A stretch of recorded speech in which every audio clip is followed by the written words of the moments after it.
Hello les amis, je vous retrouve pour une nouvelle vidéo sur le football et la Coupe du Monde des clubs 2025 et je vais vous présenter en débrief et en statistique le résultat du match Inter de Milan contre Urawa Red Diamonds, un match qui avait lieu ce samedi 21 juin 2025 pour le compte de la deuxième journée dans le groupe E.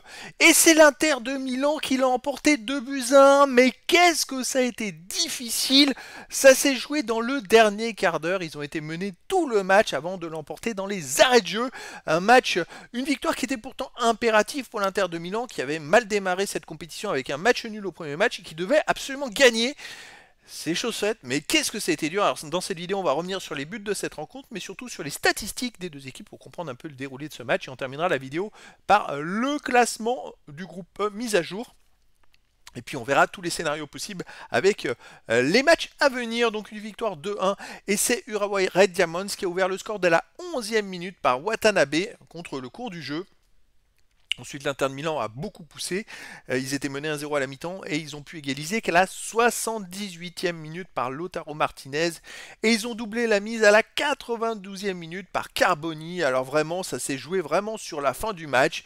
Qu'est-ce que ça a été dur pour l'Inter de Milan qui a eu quand même beaucoup de mal à faire quelque chose contre Urawa Red Diamonds. C'est fou. Et pourtant, il y avait un gros écart entre ces deux équipes. On va voir les stats. 82 à 18% de possession de balle. C'est un écart monstrueux.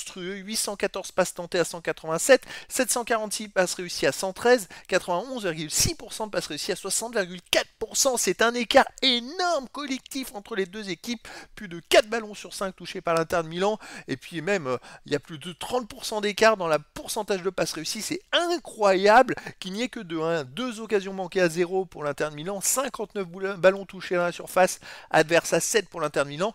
2,36 à 0,48 pour l'XG. Bon, c'est pas trop, avec le nombre de ballons touchés, c'est pas trop d'écart. 27 tirs à 4, 4 tirs cadrés à 2. C'est-à-dire, voilà pourquoi. L'Inter de Milan a fait 27 tirs, ils en ont cadré que 4. C'est pas possible de faire 27 tirs, d'en cadrer que 4 dans un match. 12 tirs bloqués à 0, 1 poteau à 0. Mais voilà, c'est normal qu'ils aient marqué que 2 buts. Ils ont cadré que 4 fois. Pour marquer des buts, il faut cadrer. Avec 27 tirs, on doit au moins cadrer 10 tirs. C'est pas normal. C'est incroyable ce différentiel. Les autres stats, 4 hors-jeu à 1 pour l'Inter de Milan, 5 corners à 1 pour l'Inter de Milan, 49 centres à 4 pour l'Inter de Milan, 14 interceptions à 9 pour Urawa Red Diamonds, 9 tacles à 5 pour l'Inter de Milan, 53 duels gagnés à 35 pour l'Inter de Milan, 9 dribbles réussis à 3 pour l'Inter de Milan, 15 fautes à 8 pour Urawa Red Diamonds, 3 jaunes à 0 pour Urawa Red Diamonds, pas de rouge. Bon, la plupart des stats sont en faveur de l'Inter de Milan, mais au final, quelle surprise de les voir le remporter que dans les arrêts de jeu. C'est assez hallucinant. Alors le classement les amis dans ce groupe.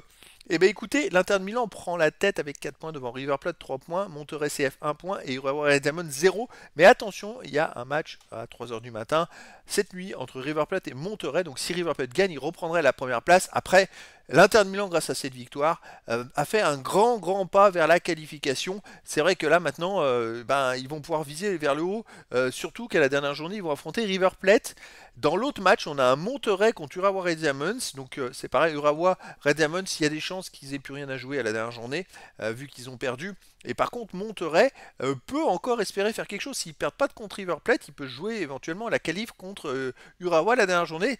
Donc voilà, je rappelle que les 2 premiers seront qualifiés pour les 8e de finale. Voilà les amis, c'était le débrief en statistique du match Inter de Milan contre Urawa Red Diamonds.